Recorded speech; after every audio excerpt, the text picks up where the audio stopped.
Hello guys, চলে আসলাম আরও একটা ভিডিও নিয়ে। তো এখন খুবই গরম পড়ছে, প্রায় 38 ডিগ্রি সেলসিয়াস। এই গরমে পায়রাকে কী করে সুস্থ রাখতে হবে তারই একটা নতুন ভিডিও নিয়ে আসলাম। চলুন দেখুন।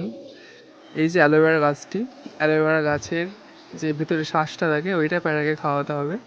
তো প্রথমে 1 গামলা জল নিতে হবে, আর অ্যালোভেরা গাছের বেশি না, অল্প অংশ জেলটা নিতে হবে, দিয়ে জলের মধ্যে মিক্স করতে হবে। আর হ্যাঁ, এটা মনে রাখবেন যে জেলটা খুব অল্প নিতে হবে, বেশি নিলে কিন্তু পায়রা সর্দি লেগে যাবে। জেলটাকে ভালো করে গুলিয়ে নিতে হবে জলের সাথে, দিয়ে 5 মিনিট পরে পায়রাকে দিতে হবে। আমি একটু আগে দিয়ে দিলাম, কারণ আমার কাছে বেশি টাইম ছিল না, খুবই রোদ পড়ছে, মানে ভীষণ পরিমাণে রোদ। এখন আপনারা পায়রাকে দুবার করে জল দেবেন, যাতে পায়রা একটু সুস্থ থাকে আর সবল থাকে একটু। আর এখন পায়রার একটা রোগ খুবই হয়, সেটা হচ্ছে হজমের। এই হজম ঠিক রাখতে অ্যালোভেরা গাছে অনেক গুণ আছে। আরও অনেক গাছ আছে, আমি পরের ভিডিওতে আপনাদের বলে দেবো।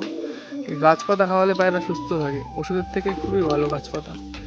তো গাইজ, ভিডিওটা ভালো লাগলে একটু সাবস্ক্রাইব করে দেবেন, আর একটা লাইক আর একটা কমেন্ট করবেন যদি ভিডিও থেকে কিছু শিখতে পারে। পায়রাগুলো সব ছেড়ে দিলাম, এখন সব জল খাবে। আমার পায়রা সব সুস্থ আছে, শুধু একটা পায়রারই একটু সর্দি লেগেছিলো। আমি এখন পায়রাটা ঠিকই আছে প্রায়।